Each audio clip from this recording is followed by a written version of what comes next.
My dear students, Assalamu alaikum warahmatullahi wabarakatuh. Today we are going to learn about the laws of exponents. जैसा कि आपको मालूम है कि हमने पिछले लेसन में एक्सपोनेंट्स का थोड़ा इंट्रोडक्शन किया था,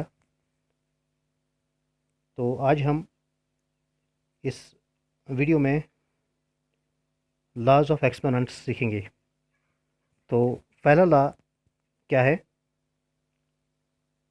the law states for any non zero integer a raised to m multiplied by a raised to n is equal to a raised to m plus n। यानी अगर कोई इंटीजर a है, इसका power m है, multiply करेंगे a से जिसका power n है, तो उसका आंसर जो आता है वो a power m plus n। कहने का मतलब है कि अगर बेस सेम होंगे, यानी यहाँ भी a बेस है और यहाँ भी a बेस है, तो अगर बेस सेम होगा और पावर अलग अलग होगा तो उस सूरत में बेस जो है उसका जो पावर है, पावर का ऐड होता है। बेस एक ही लिखते हैं और पावर ऐड होता है। जैसे एग्जांपल करते हैं, 2 raised to multiplied by 2 raised 3 is equal to 2 raised to 2 plus 3। यानी बेस सेम है, यानी 2 यहाँ है और 2 यहाँ भी है, तो हम लिखेंगे बेस एक ही लिखेंगे और उसका पावर जो है 2 और 3 उनका एडिशन करेंगे, यानी ऐड करेंगे 2 प्लस 3, तो आएगा 2 रेज टू 5। ठीक, अगली एग्जांपल करेंगे 3 raise to minus 5 multiplied by 3 square. ये आएगा, यहाँ भी बेस 3 है और यहाँ भी बेस 3 है, यानी बेस सेम है, तो पावर्स क्या करेंगे, ऐड करेंगे। -5 प्लस 2 तो आएगा 3 रेज टू 5 माइनस 2, यानी -5 है प्लस 2 है तो आएगा -3, तो आंसर आएगा 3 रेज टू -3। ठीक, अब ये 3 हटाना है क्योंकि ये -3 है, तो माइनस हटाने के लिए आपको पता है इसका इन्वर्स करते हैं।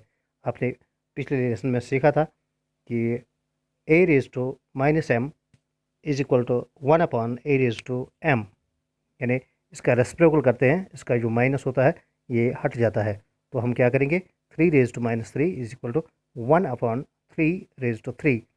अगर सिंप्लीफाई करेंगे वो आएगा 1 अपॉन 3 रेज टू 3 आएगा, 3 रेज टू 3 हो गया 27। 3 3 ज़ार 9, 9 3 ज़ार 27।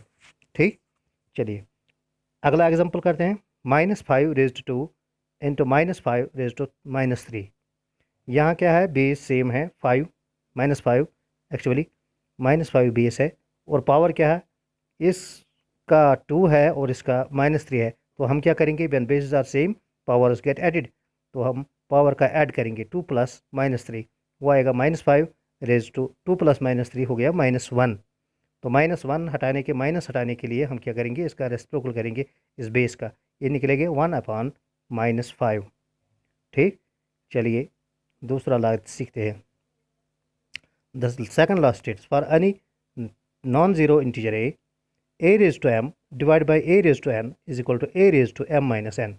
यानी अगर बेसिस सेम होंगे और पावर्स जो है पावर अलग अलग होंगे और बीच में उनका मल्टीप्लाई नहीं होगा, डिवाइड होगा, तो उस सूरत में ये पावर्स जो है ये सब्ट्रैक्ट होते हैं। पिछले लॉ में हमने सीखा था कि बेसिस जब सेम होती हैं तो पावर्स ऐड होते हैं, मगर जब मल्टीप्लाई होता है इन बेस के दरमियान, यहाँ मल्टीप्लाई नहीं है, यहाँ डिवीजन है, बेस के दरमियान डिवीजन है, तो वो पावर्स जो है वो द पावर्स गेट सब्ट्रैक्टेड। ठीक, तो एग्जांपल लेते हैं हम, 2 raise to 5 divide by 2 raise to 3। तो क्या लिखेंगे हम, यहाँ बेस सेम है, बेस 2 है, यहाँ भी बेस 2 है, तो पावर का क्या करेंगे, हम सब्ट्रैक्ट करेंगे। 5 माइनस 3 इज इक्वल टू 2, हम लिखेंगे 2 raise to 5 minus 3 is equal to 2 raise to 2। अगला एग्जांपल करते हैं, -5 raise to 2 divide by -5 raise to -3। यहाँ भी बेस सेम है, -5 है, -5 यहाँ भी है, तो -5 बेस सेम है मगर डिवाइड है, डिवीजन है, यहाँ सब्ट्रैक्ट मल्टीप्लाई नहीं है, तो डिवीजन में क्या करते हैं हम, जो पावर्स होते हैं उनका सब्ट्रैक्ट करते हैं। हम लिखेंगे -5 रेज बाई पावर 2 माइनस -3, तो 2 माइनस -3 क्या, माइनस माइनस हो गया प्लस हो गया 2 प्लस 3, यानी 5 माइनस 5 रेज टू 5।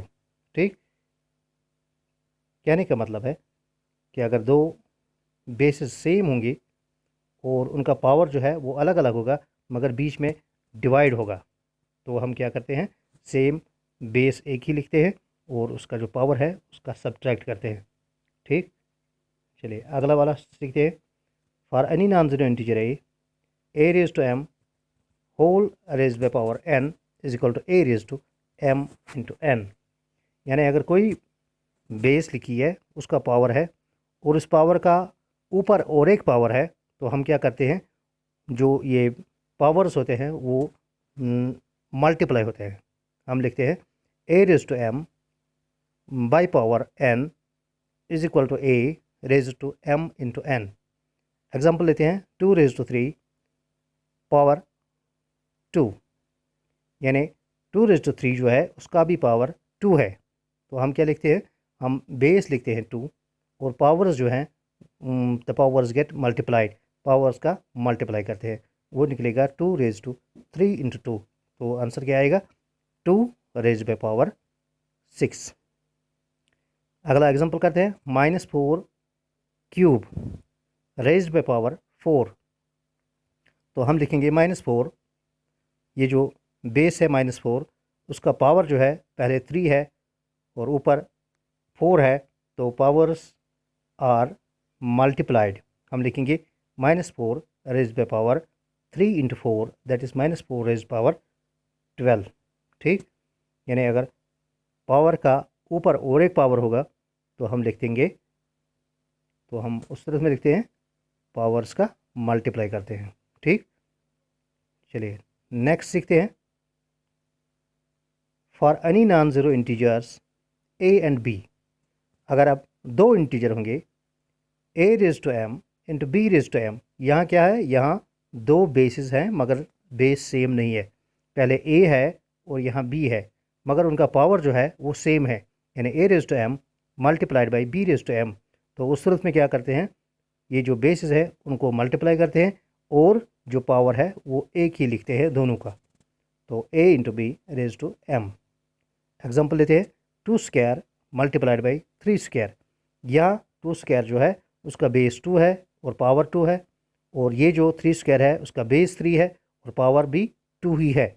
तो बेसिस जो है उनका मल्टीप्लाई करेंगे, 2 इंटू 3, पावर लिखेंगे एक ही, क्योंकि यहाँ भी 2 पावर है, इसका भी 2 पावर है, तो एक ही पावर लिखेंगे, मगर बेसिस जो है उनका मल्टीप्लाई करेंगे। हम लिखेंगे 2 इंटू 3 पावर 2 दैट इज़ 2 3 जार 6 रेज टू पावर 2। एग्जाम्पल लिखते हैं दूसरी, 3 raise to -5 multiplied by 2 raise to -5। यहाँ जो बेस है वो 3 है और यहाँ जो बेस है वो 2 है, तो बेस अलग अलग है मगर पावर जो है पावर सेम है। तो हम क्या करेंगे, ये जो बेसिस है इनको मल्टीप्लाई करेंगे, 3 2 जार 6 और पावर एक ही लिखेंगे -5। हम लिखेंगे 3 multiplied by 2 raise by power -5, वो निकलेगा 3 2 जार 6 रेज टू -5। अब ये -5 जो है उसका माइनस हटाने के लिए आपको पता है उसका रेसिप्रोकल करेंगे, हम लिखेंगे 1/6 रेज टू 5। ठीक, चलिए अगला सीखते हैं। For any non zero integers A and B, A raise to M divide by B raise to M is equal to A divide by B raise by power M. पिछले law fourth में हमने सीखा था कि अगर दो basis होंगे, अलग अलग बेस होंगे और पावर सेम होगा, तो उस सूरत में क्या करते थे, हम मल्टीप्लाई करते थे बेसिस का, अगर मल्टीप्लाई होता। मगर यहाँ डिवीजन है तो हम डिवीजन करेंगे, बेसिस का डिवाइड करेंगे, यानी basis gate divided and power एक ही लिखते हैं, बिल्कुल उसी की तरह। वहाँ मल्टीप्लाई था, यहाँ डिवीजन है। तो हम एग्जांपल लेते हैं, 4 raise to 5 divide by 2 raise to 5। यहाँ क्या है, यहाँ भी बेस 4 है और यहाँ बेस 2 है, मगर उसका पावर 5 है और यहाँ भी पावर 5 ही है। तो हम क्या करेंगे, बेसिस जो है उनका डिवाइड करेंगे, हम लिखेंगे 4 डिवाइड बाई 2, पावर लिखेंगे 5, एक ही पावर लिखेंगे 5। तो क्या आएगा, 4 डिवाइड बाई 2 आएगा 2 और पावर क्या रहेगा, पावर रहेगा 5। ठीक, तो अगले एग्जाम्पल में 3 रेज टू -5 अपॉन, ये भी डिवाइड ही है, आपको पता है डिवाइड दो तरह से लिखते हैं, एक तो ये वाला और ये अपॉन वाला। 3 raise to -5 upon 4 raise to -5। यहाँ क्या है, 3 का पावर जो है -5 है और 4 का पावर जो है वो भी -5 है, मगर ये 3 और 4 डिवीजन में है, यानी 3/4 है। तो क्या करेंगे, हम लिखेंगे इन बेसिस का डिवाइड करेंगे, हम लिखेंगे 3/4। पावर क्या है, पावर दोनों का एक ही है, तो एक ही बार लिखेंगे -5 पावर में। तो क्या आएगा, 3/4 पावर -5। अब ये -5 हटाने के लिए क्या करेंगे, इसका रेसिप्रोकल करेंगे 3/4 का, ये निकलेगा 4/3 पावर रहेगा 5 +5 आएगा। ठीक, चलिए अगला वाला करते हैं। अगला जो है वो है